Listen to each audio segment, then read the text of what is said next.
If anyone has any questions throughout the duration of the presentation, please just put them in the chat box, and Rachel will get to them when she's finished her presentation at around 2:35, and I'll be back to help out with that.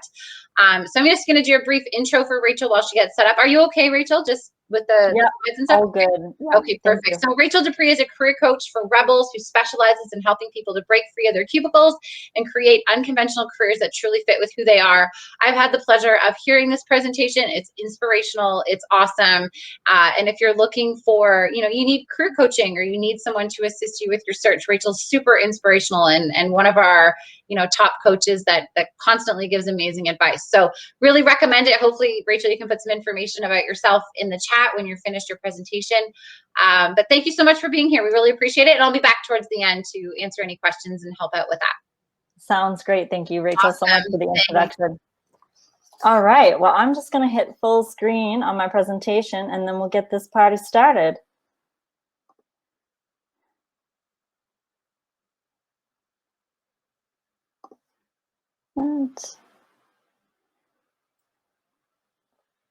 Beautiful. Can everybody see okay? If you see me looking to my right, it's because I have my iPad here, because I can't see the chat when my presentation's in full screen. So if you can just let me know, yes, you can see my presentation in the chat, I would so appreciate that. You can hear me okay? Okay, brilliant. Thank you guys so much. So hello, everybody. My name is Rachel Despres, as the other Rachel introduced me, and I am a career coach for rebels. So I specialize in helping people to break free of their cubicles and desk jobs and create unconventional careers that truly fit with who they are. And that's exactly what we're going to be talking about today. Now, the shift toward careers outside of the cubicle has been taking place for quite a long time now. But with the pandemic, that shift really got accelerated, as I'm sure many of you have noticed over the last year. And in a lot of cases, that shift is going to be permanent. So, either businesses are going to move toward having employees work from home on a full-time basis or a mostly full-time basis. Or maybe you have decided that you're not really interested in going back to work in the office every day. So before I dive into the presentation today, I want to ask you guys a question. When you were a kid, did you dream of growing up and working in a cubicle? Did you think to yourself, yes, you know what I really want to do when I grow up? I want to sit at a desk all day and push paper. Drop a yes in the chat and let me know if that was your career dream when you were a kid.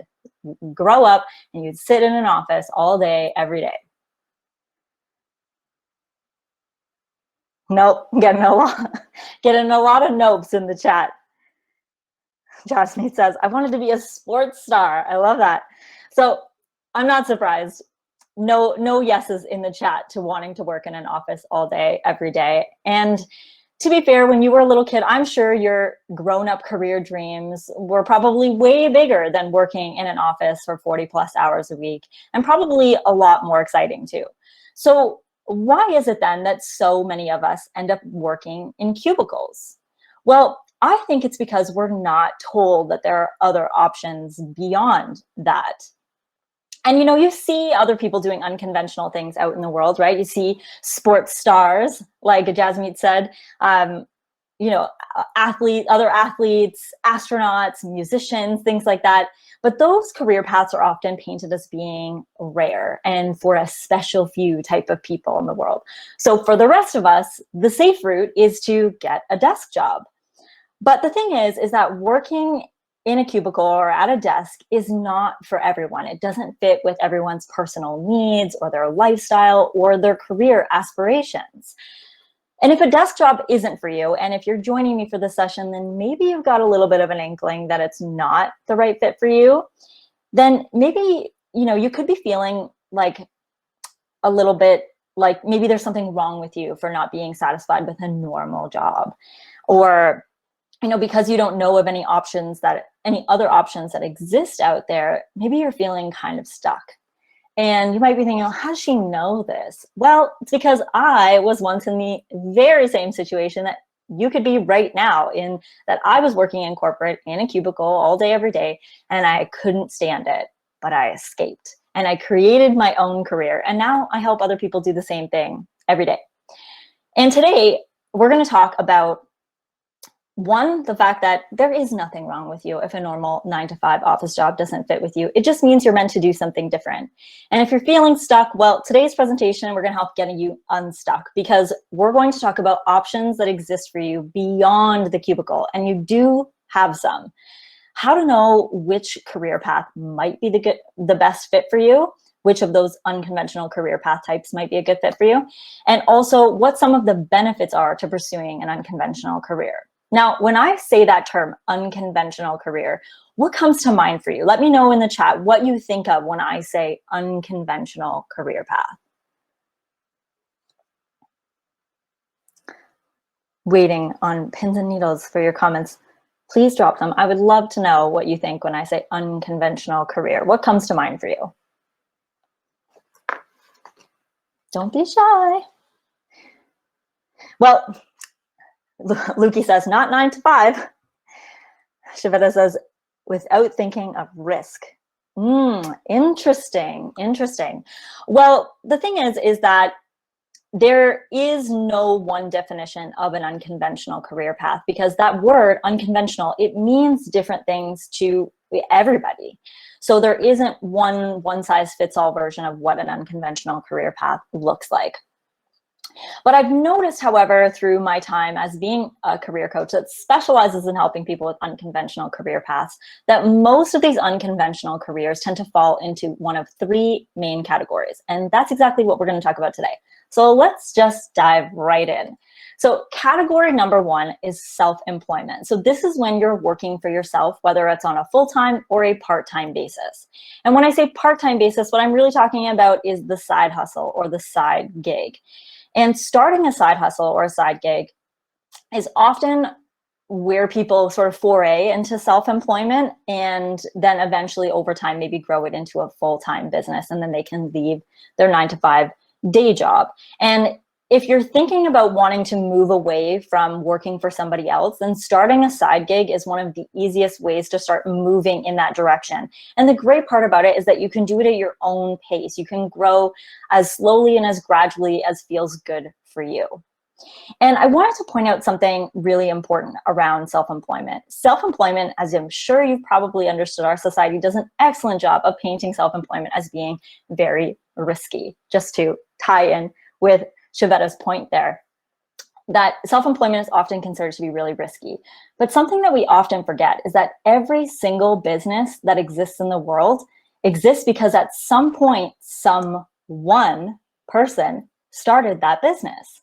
And then they grow to become these massive corporations, these billion-dollar organizations that we know them to be now. But at some point, it was probably just somebody in their garage tinkering around, or in their house, in their basement, right? So our economy is actually built on self-employment. It's a lot more commonplace than we tend to think it is. In fact, there are a lot of common career paths that exist out there that are completely intertwined with self-employment. Things like massage therapists, dentists, hairstylists, naturopaths, right? We tend to overlook or forget that these people are self-employed, because self-employment is so intertwined and one and the same with these types of career paths. But nobody ever says to a dentist like, oh, don't open your own practice. That'd be so risky. No, because it's just normal to do that when you work in the dental field. So something to help you sort of reshift or reframe the way that you see self-employment is that self-employment really is a hugely broad umbrella term for really anything from providing services like the examples that I just offered to creating a product. Maybe you're making something like candles, or you're making biscuits for dogs that you put together in your own kitchen. Or maybe you're a performer, maybe you're a musician, but all of these things fall under that umbrella of self-employment. So how do you know if self-employment is the right fit for you? Well, there are a few sort of characteristics or traits that I've noticed most people who go into self-employment have. So the first one is independent. Highly, highly independent people, because in a lot of cases, when you start your own business, you're doing it alone. So you are naturally a very independent person, which goes along with the next point, which is that you're self-driven, right? You don't need anybody else to give you targets or milestones or goals anymore, because you're doing that for yourself. So you're very, very self-driven. The next characteristic is persistent. And when I say persistent, what I really mean is stubborn. if there's anything that I've learned in being self-employed, you got to be stubborn with your dreams, stubborn to keep going no matter what challenges you face. So persistence is a very common trait in people that are self-employed. And they, the types of people who pursue self-employment they want to be the one who's calling the shots, right? They want to be the one who's making their own rules for how they do things. So that tends to be a common trait among people who pursue self-employment. And maybe, or maybe not, you have the desire to hire other people. You don't necessarily have to want to hire other people to go into self-employment. There's this beautiful thing called solopreneurship. That's actually what my business falls under the category of, because I am the sole employee of my business. I work with contractors and freelancers to help me with different aspects of my business, but I am the only employee. So you maybe have the desire to eventually hire other people, but maybe you don't either, and that's perfectly fine too. So let's jump into category number 2. Category number 2 is gig work. So this means you have multiple part-time jobs that make up a full-time hours, full-time work, and full-time income. Now, gigs may be a combination of working for employers and working for yourself. So maybe you've got 1 or 2 things where you work for somebody else, and then maybe 1 or 2 things where you are doing them for yourself. And this type of career path, this gig work type of career path, is gaining a tremendous amount of traction as we move toward what's called the gig economy. Maybe you've heard that term before, but if you haven't, in a nutshell, the gig economy is one in which temporary flexible jobs are commonplace, and companies tend toward hiring independent contractors and freelancers instead of full-time employees. And if you've been actively part of the job market for the past little while, you've probably noticed this starting to happen, where full-time positions are becoming a little rarer to come by, and most of the positions that are available to apply for are now 6, 12-month, 18-month contracts. And you might actually be surprised to learn, although unconventional career paths, gig work, self-employment is painted as being quite rare, 20 to 30% of the Canadian workforce is already doing these types of non-traditional work as freelancers, independent contractors, consultants, coaches, the list goes on. So already a large portion of the Canadian workforce is doing these types of non-traditional work paths, and that number is growing every single day. So how do you know if gig work is the right career path for you? Well, you're going to have a lot of the same characteristics that you would if you were self-employed, because self-employment is often at least part of, if not the entirety of, what makes up your gig work-based career. So you're going to be independent, self-driven, persistent, aka stubborn. You have a desire to make your own rules. You may want to hire others, but there is one really key distinction that goes hand in hand with gig work, in that the people who pursue gig work really love variety. And people who love variety are often referred to as multi-passionates or multi-potentialites, because they really thrive on that variety, whether it's variety in a given day or variety in a given week. But variety is a critical component to their thriving and enjoying the work that they do. And in a lot of cases, these gigs are very, very different. They sometimes almost have no overlap between them. So maybe you build websites by day, but then you're a musician by night and a tattoo artist on the weekend, right? There can be very, very, very different paths. And that's what attracts a lot of people to this this career path, this line of work, is that you get to explore so many different interests that you have, and you get to do work that brings out different parts of who you are. So these are some of the things that might make you think that gig work is a potential career path that you could go down. And the final category is remote work. So this is when you're working for an employer outside of an office environment. And this is far more common now than it used to be, because almost everyone has been thrust into remote work as a result of the pandemic. And from what I gather from a lot of people I've talked to, people are really digging it. They're loving this, no more commute thing, more time with their family and their kids, and just the ability to exercise and go outside and enjoy the day, right? So maybe this, and we'll talk about it in a second, but some of the appeals of working remote work are some of those things that I've just mentioned.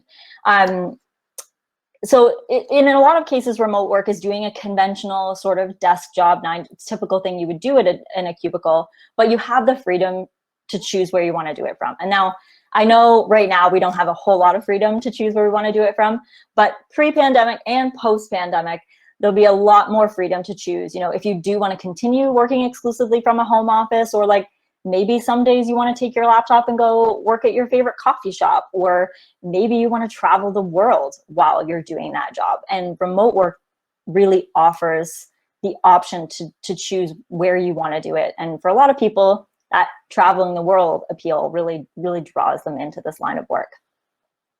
But remote work can also mean doing unconventional work in a unique working environment. So when I say this, what I'm really referring to is things like working outdoors, maybe at a conservation area or an animal sanctuary, or maybe you're working on like movie sets or in a recording studio or an airplane hangar. My brother is an aircraft maintenance engineer, so he doesn't even have a desk. He works all day, every day on airplanes in an airplane hangar. So unconventional work in an unconventional environment, but he has an employer. So how do you know if remote work is right for you? Well, you likely like some of the perks that come with unconventional work, like that freedom and that flexibility element that we talked about. But you're not necessarily interested in running your own show or being the boss, even if it's the boss of yourself. And you probably value certain aspects of conventional employment, things like consistent working hours, that biweekly paycheck, benefits package, a certain set amount of vacation, things like that. So these might be some of the things that help you know whether remote work is the right fit for you on the whole. So to recap, the three main categories of unconventional careers are self-employment, gig work, and remote work. Now, I'm curious, based on the information that I've just shared about each of these types of career paths, is there one that's sort of jumping out at you as being, the type of path that you think you might want to go down? Let me know in the chat. Type 1 for self-employment, type 2 for gig work, and type 3 for remote work. Let me know in the chat which type of unconventional career path is starting to pique your interest based on what I shared. 3. Lots of people digging remote work. Charles says 2. Nice. And the nice thing with gig work or self-employment, like I said, is that in a lot of cases, people will do they'll spend the partial time working for somebody else, and then part of the time doing something for themselves. So it's a hybrid place where you can do things for yourself and do things for other people as well. Lots of 3s. Yasina says 2 as well. Awesome. All right, well, to round out this presentation, I want to talk about some of the benefits of unconventional careers. Now, the benefits that come with unconventional careers are largely dependent on the individual, because the benefits are usually based around an individual person's value system, right?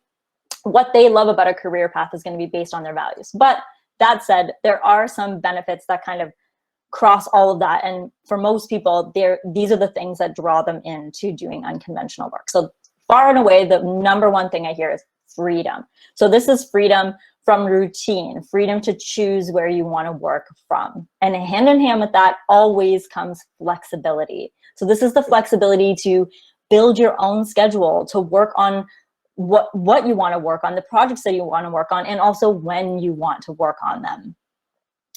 And autonomy. So working by yourself. If you've spent your entire career working as part of teams, for a lot of people going into unconventional work, autonomy can be a really, shiny perk for them, because they don't have to be reliant on other people for their ability to do their own work.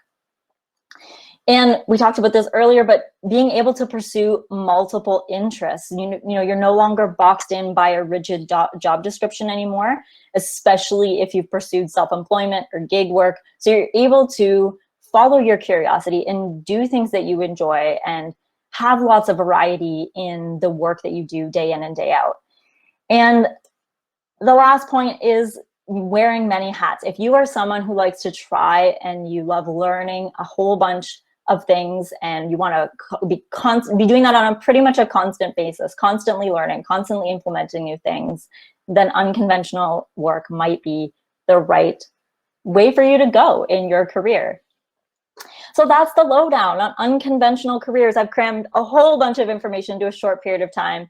And as a thank you for attending today's session, I'm going to drop a link in the chat for you to grab a free module from my Cubicle Renegade coaching program. So this coaching program is designed to help you figure out what it is that you want to do for your unconventional career, and not necessarily just the category, but also the actual type of work that you really, really want to do. So this module is going to help you get a head start on doing that. So feel free to grab that at the link in the chat. And I'll also drop my contact information in there as well if you would like to stay in touch and connect.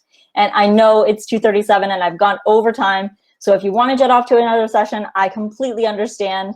Thank you for attending the session, and I hope you enjoy the rest of the conference. But if you want to stick around and ask me any questions, please feel free to do that. Thank you again so much for being here. I really appreciate it. Are there any questions? Does anybody have anything that they would like to ask before they jet to the next session? Thank you so much for that. That's amazing. So how did you, I have a question. How did you, were you an employee prior to, you know, doing your career coaching? Yes. Yeah. I worked in corporate for 6 years. Wow. So what made you do the switch? What was kind of your... Well, I mean, really, I knew for almost that entire 6 years that it wasn't really a good fit for me, but it took me a long time to pinpoint that that was the case. And so interestingly, when I finally was like, you know, I'm going to pursue freelance writing and I'm going to go do that. When I was saying goodbye to all of my corporate coworkers, they were like, hey, can you help me get out of here too? And so that's when I realized that there was a lot more interest and potential in these careers that exist outside of the cubicle. And also that people just need help figuring out what that would look like. Again, our society doesn't really teach us that there are other options outside of a cubicle. So I was kind of an example for a lot of people. And now I've really taken ownership of that and just said, hey, there are other options. And so, yeah, I've spent the last 4 years building this business and helping more people understand and help them make that transition.